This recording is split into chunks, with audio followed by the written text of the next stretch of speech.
नमस्कार। राजस्थान पत्रिका का स्तंभ हेरिटेज विंडो गाथा जयपुरी में आपका हार्दिक स्वागत है। मैं हूं पूजा सिंह। दर्शकों, जिस प्रकार से आज हमारी गवर्नमेंट नरेगा स्कीम लेकर लोगों की मदद कर रही है, उसी प्रकार से एक समय एक ऐसा दौर भी आया था जयपुर में, जब एक तरफ तो महामारियों का सिलसिला था, दूसरी तरफ छप्पनिया अकाल, चारों तरफ से त्रासदी मच गई थी और जयपुर की जो जनता थी वो दाने दाने के लिए तरस गई थी। उस समय जो हमारी सरकार ने जो काम किए, जो बांध बनवाए और जो सहायता करी, उसके विशेष संदर्भ में बात करेंगे आज हम। हमारे साथ है राजस्थान पत्रिका के वरिष्ठ पत्रकार और इतिहास के गाथा। ये हमें बताएंगे कि जितेंद्र जी किस तरीके से उन्होंने उस समय योजनाएं बनाई थी, कितनी वो सक्सेसफुल रही थी, इसके बारे में हमें बताइए। पुराने जमाने की जो रोजगार देने की और लोगों का पेट भरने की योजना थी, उस योजना में काम के बदले अनाज योजना थी। नकद पैसा नहीं दिया जाता था और नकद था भी नहीं लोगों के पास। 1899 में बड़ा अकाल पड़ा, कई वर्षों तक अकाल रहा और उसके बाद जयपुर रियासत में प्लेग आ गया। प्लेग के बाद में फिर चेचक आ गई, लाल बुखार आ गया, टीबी आ गई और तरह तरह के रोग फैल गए और लोग भूख मरने लगे। अकाल की वजह से खेती हुई नहीं, बरसात हुई नहीं, तो खेती कहाँ से होती? अनाज के एक एक दाने को आदमी तरस गया। उस समय जयपुर के महाराजा ने, माधो सिंह जी ने अकाल के काम के बदले अनाज योजना शुरू की, जिसमें जयपुर के बड़े बड़े बांध बने।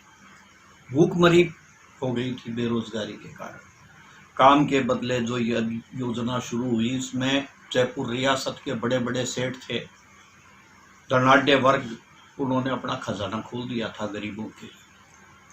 अंग्रेज इंजीनियर जैकब और स्टूवर्ड था, उसने फिर एक योजना बनाई, दोनों ने, अंग्रेजों ने। उन्होंने कहा कि ये जो काम के बदले योजना हो रही है, अनाज की योजना, उसमें क्यों ना हम बांध बनाएं यहाँ पर, ताकि पानी सुरक्षित रह सके। तब फिर बांध बनाने की योजना बनी और उस योजना के तहत मतलब एक पंथ दो काज हुए। एक तो लोगों को रोजगार मिला और दूसरा बांधों का निर्माण हुआ और बड़े बड़े बांध बने। बांधों से हजारों मील तक सिंचाई होने लगी। उस दौर में रामगढ़ बांध बना। आज जो रामगढ़ बांध कितना प्रसिद्ध है, हालांकि 22-23 कितने सालों से ये सूखा पड़ा है, लेकिन इस बांध का निर्माण किया गया उसी दौर में। कालख बांध बना बांडी नदी पर। जयपुर शहर की द्रव्यवती नदी पर भी बांध बने। आथुनिया कुंड पर बांध बना। फिर उसके नीचे अंबाबाड़ी का बंधा बना, हाथी बाबू जी का बंधा बना, एनबीसी के पास में रावल जी का बंधा बना, अंबाबाड़ी का बंधा बना, गूलर बांध, खवास जी का बंधा महारानी फार्म के पास। ये सारे के सारे जो बांध बने रियासत में, ये उसी समय बने थे। जल महल के सामने की पहाड़ियों में आप जाएंगे तो वहां पर आपको प्रभातपुरी और चौमोरिया बांध बना हुआ मिलेगा।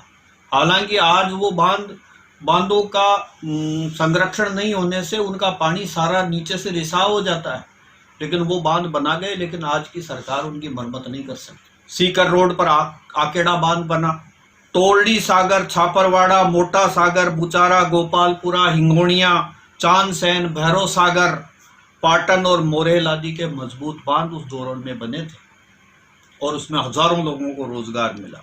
माधो सिंह जो द्वितीय थे, उन्होंने अपना खजाना खोल दिया था और अपनी खुद का पैसा था 25 लाख रुपया, उसके अंशदान से इंडिया फेमन रिलीफ फंड कायम किया, जिसमें जयपुर और अन्य रियासतों के जितने भी ठिकानों के जागीरदार थे उनको शामिल किया गया और उनको ये कहा गया, ठिकानेदारों को और सामंतों को, कि वो अपने गढ़ों में और अपने जो भी ठिकाने हैं उनमें गरीबों को खाना खिलाए। गढ़ों के अंदर खिचड़ी, कड्डी रोटी, दाल रोटी, इस तरह का गरीब लोगों के लिए भोजन बनने लगा और वो भोजन लंगर चल गए।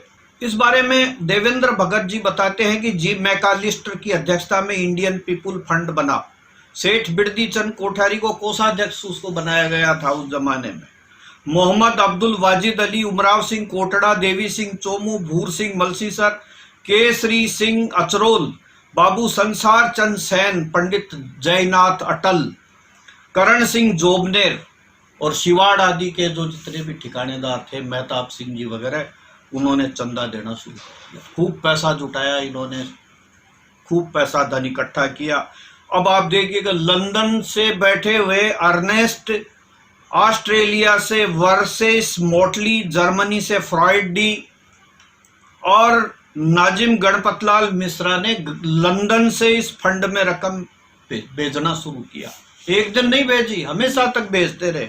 सेठ गुलाबचंद बैद, बिहारी लाल कोड़ीवाला, सीकर के राव राजा माधो सिंह, मेहताब सिंह सिवाड़, नवाब फैज अली, मोहम्मद खुर्शीद अली खान, अविनाश चंद सैन ने अथाह धन जमा कराया। इसमें अकाल राहत समितियां बनी जयपुर सिटी के लिए, जिसमें मोहम्मद वाजिद अली को चौकड़ी विश्वेश्वर जी, करण सिंह जोबनेर को तोपखाना, मुंशी गोविंद शरण को पुरानी बस्ती, मोहम्मद हमीदुल्ला खान को घाटगेट, मुंशी कन्हैया लाल को तोपखाना हजूरी और का प्रभारी बनाया गया। सिरोडोडी के सामने गरीबों को रोजाना अनाज और गुड़ मुफ्त में दिया जाने लगा। दालें वगैरह कई तरह की जो चीजें थी वो सारी मुफ्त में दिए जाने लगी, जिसको पेटिया बोलते थे। और उस समय ये अल्बर्ट हॉल का निर्माण शुरू हुआ। तो अल्बर्ट हॉल के जो निर्माण था उसमें भी मजदूरों को यही काम के बदले अनाज के तहत दिया गया, जो आज ये सुंदर इमारत आज खड़ी हुई।